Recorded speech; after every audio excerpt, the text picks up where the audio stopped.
Mari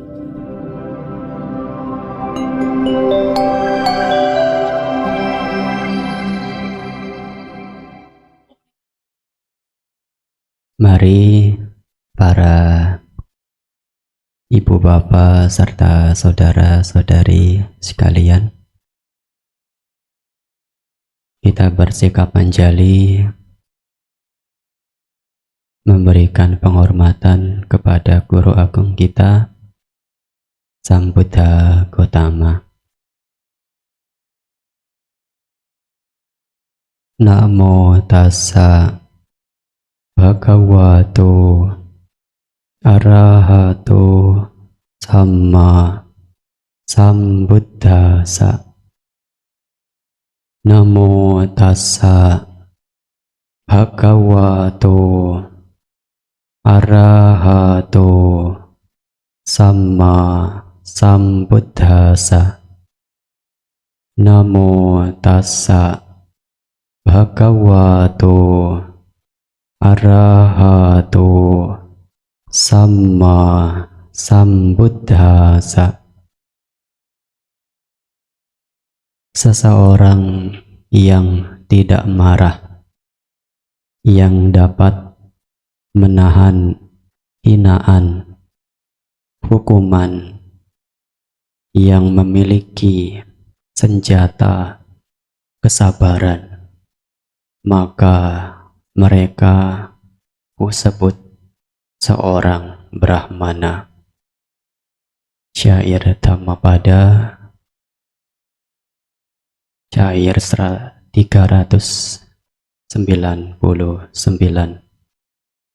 Brahmana Waka. Terpujilah Sang Buddha, Namo Buddhaya.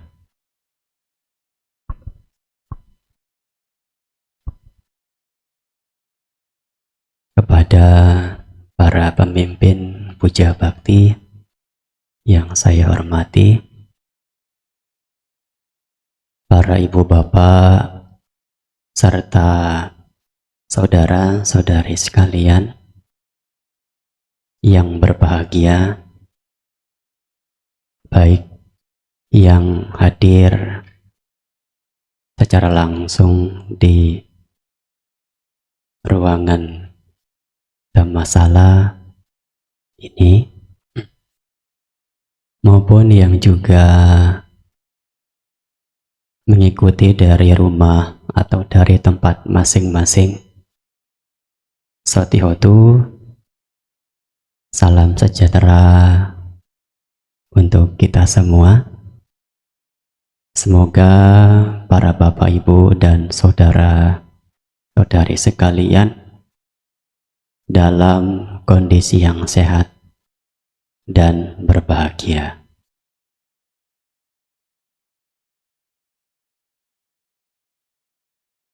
Ya, para bapak, ibu, dan saudara-saudari Dhamma,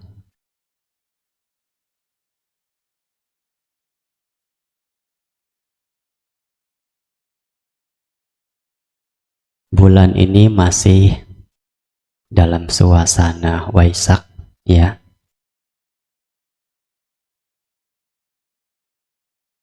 Dan walaupun memang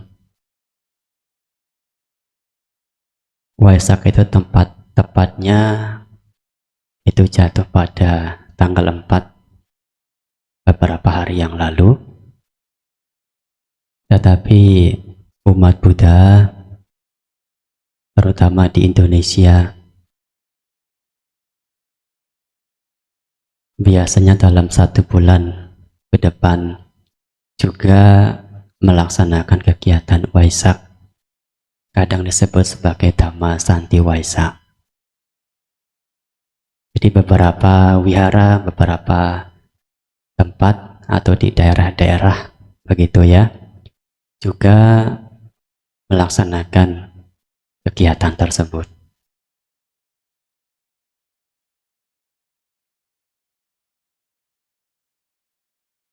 Dalam memperingati Waisak ini, sesungguhnya yang perlu untuk kita lakukan tidak hanya sebatas dalam hal ritual saja. Puja bakti bisa berkumpul rame-rame begitu, tetapi sesungguhnya yang paling penting juga adalah bagaimana kita sebagai umat Buddha itu mampu untuk meneladani bagaimana perjuangan Guru Agung kita Sang Buddha, yang awalnya beliau itu manusia biasa, dan walaupun memang juga beliau adalah anak seorang raja, tetapi beliau mengorbankan semua itu menjadi seorang pertapa, lalu menjadi sama Sang Buddha. Nah, dalam proses beliau menjadi sama Sang Buddha ini tidaklah mudah. Dikatakan dalam Dhamma, beliau harus menyempurnakan parami yang tidak hanya 1, 2, atau 3 kali kehidupan, tetapi dikatakan beliau dalam menyempurnakan parami itu membutuhkan waktu 4 asanikya dan 100.000 kalpa. Bukan waktu yang sedikit. Ya, bukan waktu yang sedikit. Untuk menjadi sama Sang Buddha, beliau berjuang dengan sangat luar biasa. Dan dalam proses itu juga beliau mempraktikkan kesabaran, tentunya kanti. Nah, maka beliau juga mengatakan kanti paramang tapo titika. Kesabaran adalah praktik tapa yang tertinggi. Bagaimana beliau menghadapi serangan mara, godaan yang begitu sangat luar biasa. Di dalam cerita-cerita kita bisa membaca Mara menyerang beliau dengan senjata, namun ketika senjata itu sampai tepat di atas beliau, lalu jatuh menjadi bunga-bunga yang jatuh di sekitar tempat duduk beliau. Beliau mampu untuk bersabar dalam menghadapi mara yang begitu luar biasa, mencegah beliau menjadi seorang sama Sang Buddha. Tetapi karena tekad, karena kesabaran yang luar biasa itulah beliau kemudian mampu menjadi manusia yang agung, menjadi guru tidak hanya manusia, tapi juga guru para dewa, Sata Dewa Manusanang. Sang Buddha adalah guru para dewa dan juga manusia. Jadi beliau melatih, mempraktekkan kesabaran menjadi senjata untuk menghadapi mara yang sangat-sangatlah kejam tersebut. Di dalam Dhammapada, Bapak Ibu dan saudara-saudari sekalian, dikatakan dalam sebuah syair, beliau menyampaikan, walaupun seseorang itu dapat menaklukkan beribu-ribu musuh dalam beribu kali pertempuran, tetapi mereka yang dapat menaklukkan dirinya sendiri adalah penakluk, pemenang yang sejati. Sang Buddha katakan demikian. Nah, jadi musuh kita yang sesungguhnya bukanlah orang lain, tetapi musuh kita itu ada di dalam diri kita masing-masing. Kita bisa menggunakan senjata, bukan senjata dalam bentuk fisik, tetapi senjata dalam hal kualitas-kualitas batin, salah satunya kesabaran untuk kita bisa menghadapi musuh tersebut, untuk memenangkan pertempuran peperangan yang sesungguhnya ada di dalam diri kita masing-masing. Sang Buddha katakan kesabaran adalah praktek tapa yang tertinggi. Mengapa demikian? Karena sesungguhnya memang pada kenyataannya tidak semua orang mampu untuk melatih kesabaran. Kalau Anda mungkin mengingat, mungkin pernah ketika di jalan, pada saat Anda terjebak kemacetan, misalnya, bagaimana reaksi Anda? Marah, jengkel, membunyikan klakson berkali-kali, atau bahkan sampai mencela pengendara yang ada di samping kanan, pengendara yang ada di samping kiri. Mengapa bisa begitu? Karena tidak punya kesabaran. Ya, kesabaran tidak mudah untuk dilatih. Tidak mudah dilatih. Dalam Dhamma kesabaran ini ada dua. Yang pertama disebut sebagai adiwangsasana kanti, kesabaran dalam hal yang sederhana. Ketika ada kemacetan, bersabar menunggu. Ini juga kesabaran. Ketika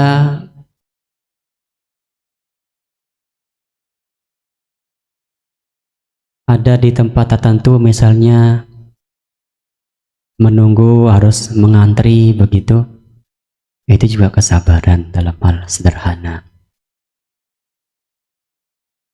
Mampu duduk diam walaupun pegal begitu, itu juga kesabaran.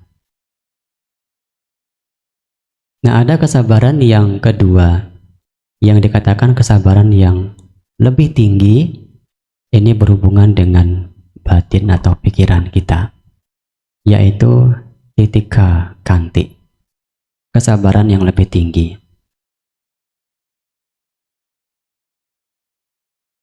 Kita mampu bersabar ketika kita dicela, dicaci maki. Ketika kita difitnah, mampu bersabar. Itu juga kesabaran yang lebih tinggi, yang paling tinggi itu. Tidak membalas caci makian, hinaan, dengan membalas juga dengan hinaan dan caci makian. Nah, kalau kita mampu melakukan itu, kita sudah mempraktekkan praktik kanti, kesabaran yang tinggi. Ya. Sudah mempraktekkan praktik kesabaran yang tinggi. Nah, Bapak Ibu dan saudara-saudari sekalian,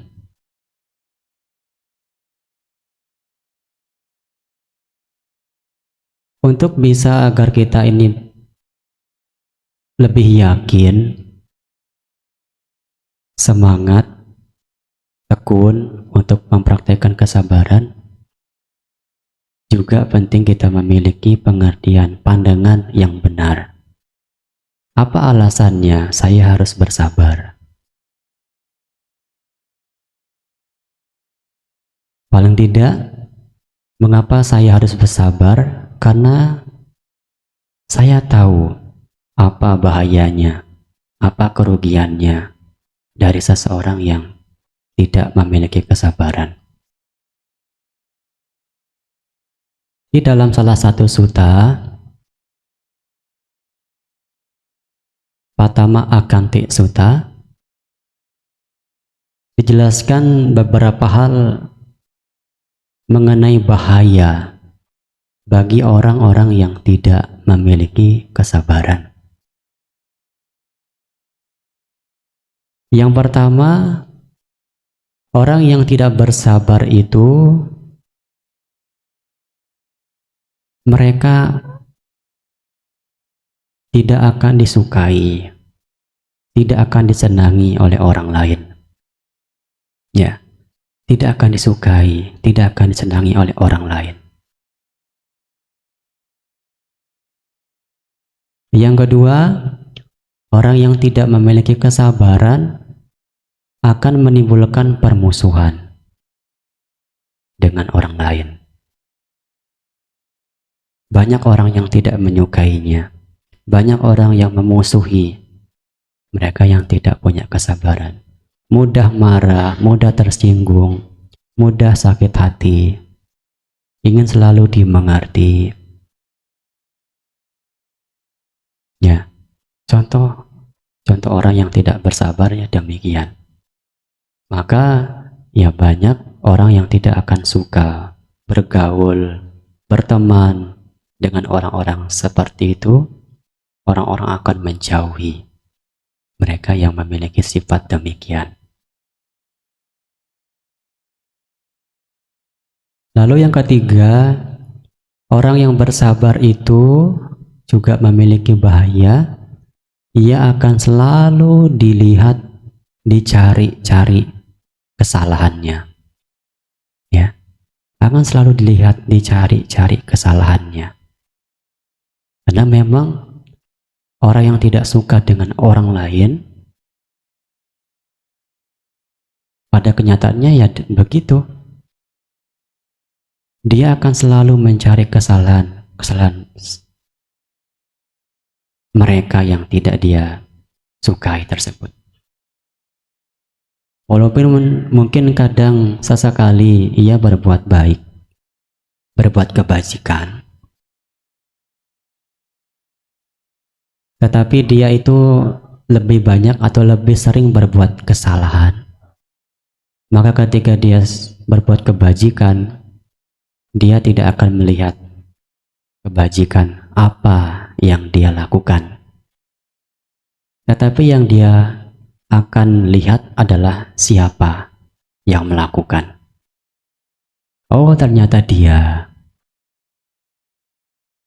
ternyata orang ini. Ya. Jadi tidak akan melihat kebaikan yang dia lakukan. Dia akan selalu dicari kesalahan keburukannya, walaupun dia melakukan kebajikan sekalipun. Ini bahaya yang ketiga. Orang yang tidak bersabar akan selalu dilihat keburukan-keburukannya. Kesalahan-kesalahannya akan diungkit, ya.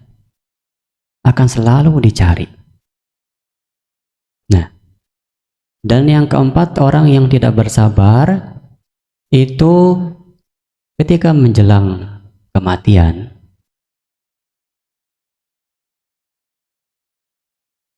pikirannya akan kacau, tidak tenang, kecemasan, kekhawatiran, kegelisahan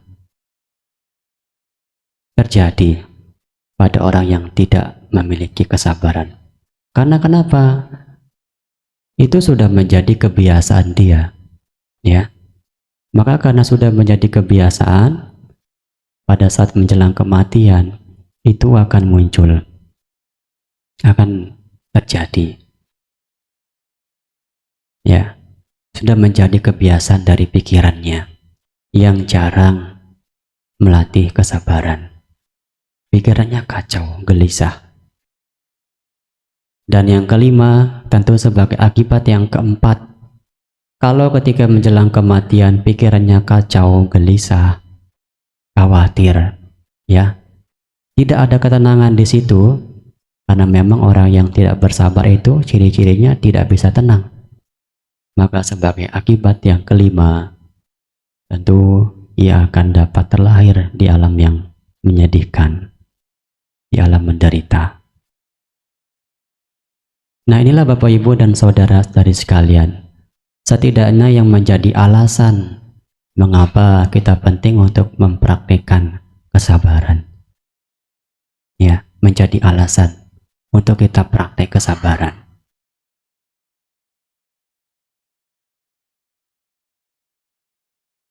Di dalam khotbah yang lain, Nah, dalam Dhamma dikatakan di dalam Carya Pitaka, kata-kata, ada beberapa hal juga yang bisa dilakukan untuk kita bisa memiliki atau untuk memperkuat kesabaran di dalam diri kita masing-masing. Yaitu seseorang hendaknya berpikir bahwa mereka yang tidak punya kesabaran itu akan menderita.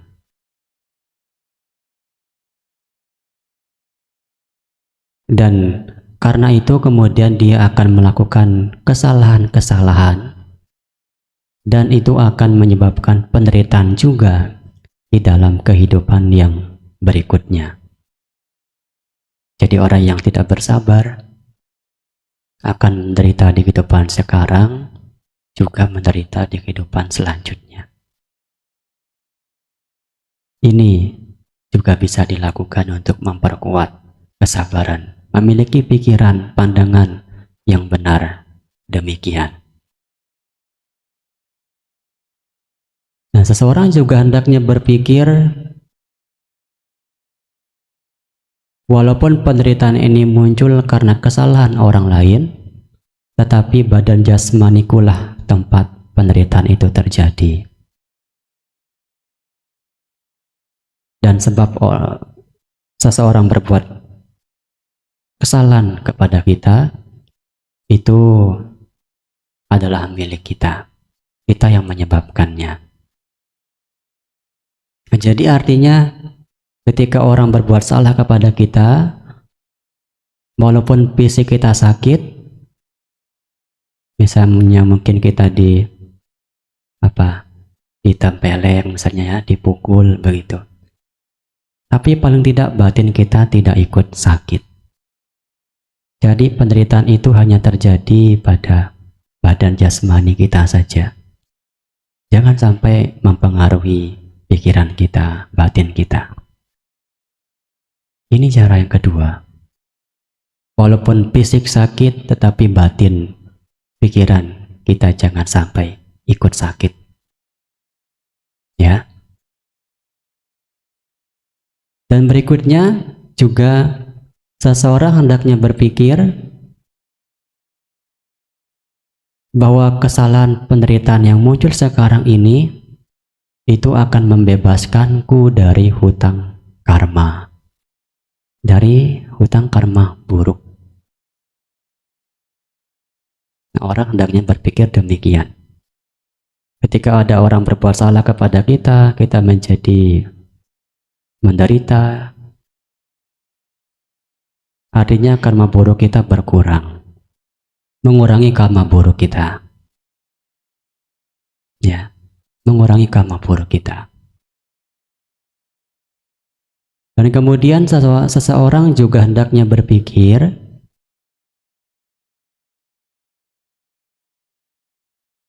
kalau tidak ada orang yang berbuat salah kepadaku, ya, maka kita tidak memiliki guru kesabaran. Ya, jadi orang yang berbuat salah ini adalah guru kesabaran bagi kita. Guru kesabaran bukanlah para penceramah Dhamma, para bante, para romo pandita, atau asilani, siapapun yang menyampaikan Dhamma, itu bukanlah guru praktik kesabaran.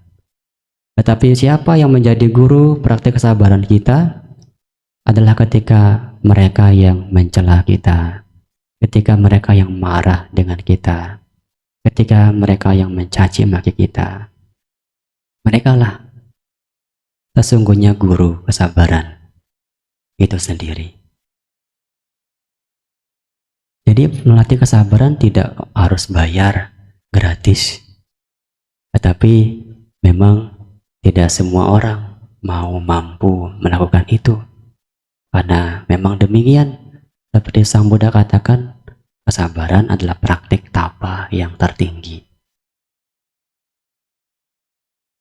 Dan yang berikutnya, seseorang juga hendaknya berpikir Walaupun ia berbuat salah sekarang, dahulu kala dia sosok orang yang murah hati, pernah berbuat baik kepada saya.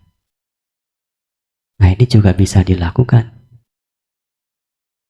Ya.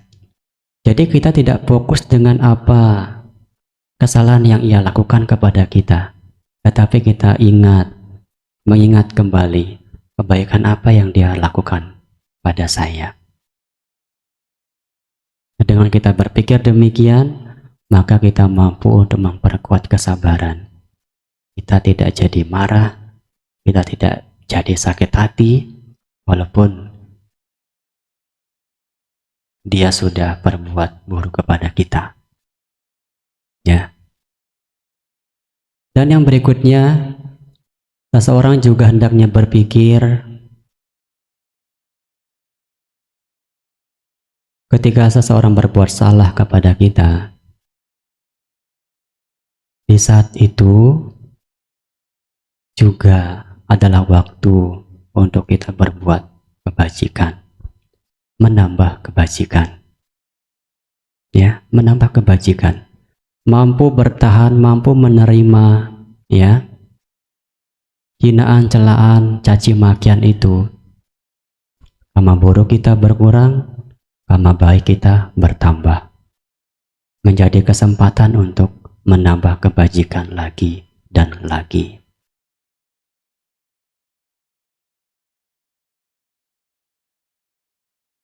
Itu. Dan juga kemudian yang keenam, seseorang juga hendaknya berpikir, semua makhluk ini bagaikan anak-anakku. Maka orang tua mana ketika anaknya berbuat salah, dia akan marah kepada anaknya. Ya. Orang tua mana yang akan marah kepada anak-anaknya? Semua makhluk ini diumpamakan seperti anak-anaknya yang wajar melakukan kesalahan, baik yang disengaja ataupun tidak. Dan itu kesalahan yang ia lakukan, ia akan kembali kepada dia sendiri. Ya, akan kembali kepada dia sendiri. Dia menanam keburukan. Karena kita berpikir demikian, kita merasa kasihan pada mereka yang berbuat salah tersebut. Ya. Dan yang terakhir, seseorang juga hendaknya berpikir, mereka yang berbuat salah sekarang, mereka yang berbuat salah ini, ya disebabkan oleh kesalahan yang kita lakukan. Nah, kadang ini yang jarang kita sadari. Ya, jarang kita cari tahu mengapa mereka mencela saya, mencaci maki saya. Kadang kita lupa mengingat kembali. Oh, ternyata mereka berbuat salah kepada saya karena dia juga pernah saya sakiti. Dia juga pernah saya caci maki. Dia juga pernah saya rugikan. Maka buah karma berbuah.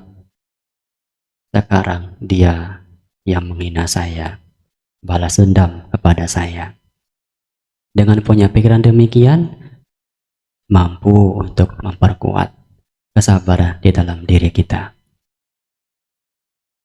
Nah, Bapak, Ibu, dan saudara-saudari sekalian, ya, Guru Agung kita Sang Buddha juga memberikan teladan yang luar biasa dalam bagaimana beliau ini mampu menghadapi orang-orang yang berbuat buruk, berbuat jahat kepada beliau.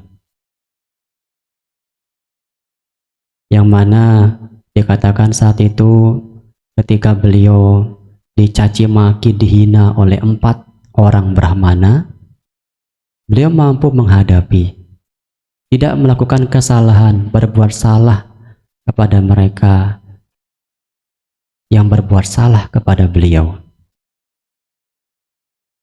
Tidak melakukan kesalahan, berbuat salah kepada mereka yang berbuat salah kepada beliau.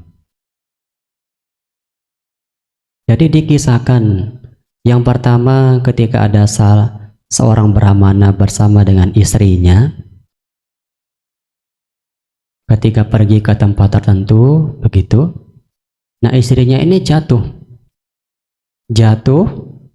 lalu secara spontan dia memuji-muji Sang Buddha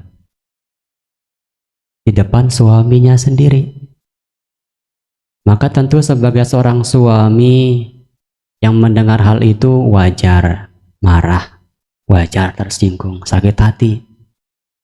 Bahkan Anda sendiri ketika pasangan hidup Anda mungkin membandingkan Anda dengan pasangan hidup orang lain, begitu. Kenapa kamu tidak seperti dia? Membandingkan pasangan hidupnya dengan orang lain, tentu suami Anda, istri Anda menjadi marah, tersinggung. Lebih memuji orang lain ketimbang pasangan hidupnya sendiri. Tentu marah muncul, kebencian muncul. Nah, itulah yang terjadi pada Brahmana ini saat itu. Mendengar istrinya malah memuji Sang Buddha, terlebih dia juga merupakan guru dari Brahmana yang lain juga. Ya, dia juga merupakan guru spiritual yang berbeda dengan Sang Buddha. Maka ia ketika mendengar istrinya malah justru memuji orang lain di depan dirinya sendiri, menjadi marah, tidak suka. Maka ia bertekad merencanakan ingin bertemu dengan Sang Buddha. Pada saat dia bertemu dengan Sang Buddha, ketika bertemu, dia mengatakan, "Oh Sang Bagawa, dengan membunuh apakah seseorang bisa tidur dengan nyenyak? Oh Sang Bagawa, dengan membunuh apakah seseorang bisa hidup bahagia?" Pertanyaan ini disampaikan karena yaitu dirasakan oleh dirinya sendiri. Bagaimana kemarahan, kebencian yang muncul dalam pikirannya itu membuat dia tidak bisa tidur, tidak bisa istirahat dengan tenang, dengan damai, tidak bahagia karena kebencian, karena kemarahannya. Maka dia bertanya seperti itu. Lalu apa jawaban Sang Buddha? Sang Buddha menjawab dengan sangat-sangat bijaksana. Oh Brahmana, bahwa dengan membunuh kemarahan, seseorang bisa tidur dengan nyenyak. Oh Brahmana, dengan membunuh kemarahan, seseorang bisa hidup bahagia. Mungkin kalau orang lain, pandangan orang secara umum, ketika ada orang lain yang berbuat salah kepada saya, maka saya harus membalaskan dendam. Mungkin kalau bisa dengan membunuh orangnya, kalau bisa dengan memukul orang tersebut, membalas dengan kekerasan fisik. Tapi tidak, bagi orang-orang yang bijaksana yang berkembang batinnya, akan mampu menghadapi orang-orang yang berbuat salah kepada dirinya dengan menggunakan senjata kesabaran, menggunakan kekuatan batin. Ya, dengan memanfaatkan kekuatan batin, kekuatan dari kesabaran yang dia miliki. Nah, mendengar jawaban Sang Buddha, Brahmana ini menjadi malu, menjadi merasa bersalah. Karena sesungguhnya itu tidak patut, tidak pantas untuk dilakukan. Maka yang terjadi, dia menjadi pengikut Sang Buddha, menjadi biku, dan mencapai kesucian. Nah, berita ini, kabar ini kemudian juga diketahui oleh teman Brahmananya yang lain. Tentu ketika mendengar temannya, sahabatnya justru malah menjadi pengikut ajaran yang lain, tentu juga marah, tidak suka. Maka dia pun juga ingin bertemu dengan Sang Buddha. Sehingga dia pergi ke kediaman Sang Buddha, ya, ketika sampai, begitu banyak kata-kata celaan hinaan diucapkan. Sang Buddha hanya mendengarkan dengan damai, dengan penuh kesabaran. Setelah selesai, Sang Buddha membalas yang pertama dengan memberikan pertanyaan. Oh Brahmana, jika misalnya kamu datang bertamu atau ada orang lain bertamu ke rumahmu, lalu kamu ingin memberikan oleh-oleh buah tangan, tetapi kemudian tamu tersebut tidak menerimanya, maka oleh-oleh itu akan menjadi milik siapa? Oh Sang Bhagawa, ya karena oleh-oleh ini tidak mereka terima, maka oleh-oleh itu akan kembali menjadi milik saya. Demikian juga Brahmana, sekarang kamu memberikan saya caci makian, hinaan, celaan, tidak ada satupun yang saya terima, maka hinaan cacian itu akan kembali menjadi milik kamu, milik Anda. Wah, mendengar jawaban Sang Buddha, dia pun juga menjadi merasa bersalah, malu, ya, juga menjadi malu. Itu tidak patut untuk dilakukan. Nah, dia pun juga sama. Setelah mendengar jawaban Sang Buddha itu, dia juga menjadi pengikut Sang Buddha, menjadi biku, juga mencapai kesucian.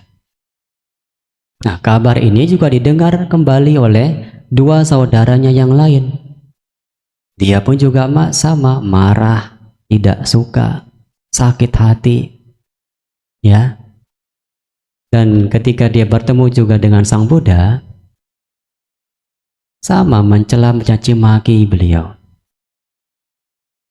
Lalu Sang Buddha mengatakan, mereka yang marah kepada mereka yang tidak bersalah, maka sama halnya seperti ia melempar debu melawan arah angin. Debu itu akan kembali kemana? Akan kembali ke kita. Jika kita lempar debu tetapi melawan arah angin, debunya akan kembali kepada kita. Begitu pula dengan ketika kita marah, mencaci maki, menghina orang yang sesungguhnya tidak bersalah, tidak tahu apa-apa, tidak punya kesalahan, maka hinaan, caci makian yang kita ucapkan itu akan kembali kepada diri kita lagi, ya, akan kembali pada diri kita. Bapak, Ibu, dan saudara-saudari sekalian, kemarahan ini akan selalu memakan korban yang pertama, yaitu diri kita sendiri. Pada saat kita tidak suka dengan orang lain, harapan-harapan buruk kita ucapkan, muncul dalam pikiran kita, semoga dia menderita, semoga dia mendapatkan musibah. Tetapi pada kenyataannya, pengharapan yang kita harapkan pada orang lain sudah terjadi pada diri kita sendiri. Kita sudah menderita terlebih dahulu oleh kemarahan kita sendiri. Kita menjadi korban yang pertama dari kemarahan kita sendiri. Orang yang kita doakan itu belum tentu menderita. Belum tentu. Mereka mungkin bahagia berkumpul dengan teman-temannya, dengan keluarganya, bercerita, canda, tertawa bersama, bahagia. Tetapi kita yang mendoakan, mengharapkan keburukan, musibah terjadi kepada mereka, tetapi penderitaan, keburukan, musibah sudah terjadi kepada diri kita sendiri. Kita menjadi korban yang pertama dari kemarahan kita. Nah, Bapak, Ibu, dan saudara-saudari sekalian, kalau tadi di awal Bante menyampaikan bahaya dari orang yang tidak punya kesabaran, maka tentu juga ada sebaliknya. keuntungan, manfaat dari orang yang memiliki kesabaran. Dikatakan dalam Patama Akanti Sutta bahwa orang yang bersabar akan disukai, akan disenangi oleh banyak orang. Yang kedua, orang yang bersabar tidak akan dimusuhi oleh orang lain. Mereka akan punya banyak teman, punya banyak sahabat. Tidak ada orang yang mencari kesalahan, mencari masalah kepada dirinya. Yang ketiga, tentu orang yang bersabar tidak akan pernah dicari kesalahannya, keburukannya tidak akan. Ya, tidak akan dicari kesalahan-kesalahannya. Yang keempat, orang yang bersabar tentu pikirannya itu tenang, damai, seimbang. Maka yang kelima, ketika meninggal, ya, akan terlahir kembali di alam yang tenang, yang bahagia. Terlahir di alam surga, di alam yang baik. Nah, inilah Bapak, Ibu, dan saudari sekalian, bagaimana kita ini penting untuk melatih kesabaran, menggunakan senjata kesabaran di dalam diri kita untuk menghadapi setiap hal-hal yang berlawanan, yang bertentangan, yang pada umumnya sering membuat munculnya gejolak-gejolak batin yang negatif dalam batin kita. Kita tidak menjadi orang yang mudah marah, mudah tersinggung, karena kita menghadapi mereka bukan dengan senjata dalam bentuk fisik, tetapi dalam bentuk senjata kekuatan batin, kesabaran. Nah, kalau Anda mungkin melihat, saya pernah melihat video tentang Bapak Jokowi, ya, ketika bermain panco dengan anaknya, Mas Kaisang. Pak Jokowi kan kita lihat fisiknya kurus, anaknya Mas Kaisang berbadan kekar, tapi mau melawan panco anaknya.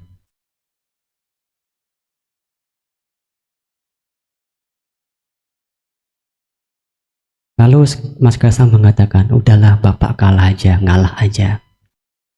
Pak Jokowi mengatakan, belum tentu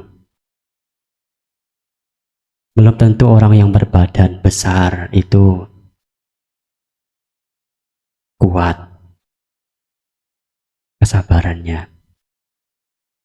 Beliau mengatakan orang yang besar itu yang kuat kesabarannya.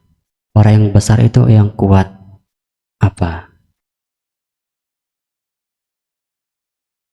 Ibadahnya, kesabarannya. Jadi itu sesungguhnya orang yang besar, ya. Tapi ya tidak semua orang yang berbadan besar tidak sabar, ya tidak juga. Banyak orang yang fisiknya kuat, batinnya juga kuat, ya, kesabarannya juga ada, begitu. Nah, ini saya kira Bapak, Ibu, dan saudara-saudari sekalian, pesan Dhamma yang dapat Bante sampaikan. Semoga uraian Dhamma pada kesempatan ini dapat Bapak, Ibu, dan saudara-saudari pahami. Semoga kita semua semakin maju dalam Dhamma. Sabbe sata bhavantu sukhitata. Semoga semua makhluk hidup berbahagia.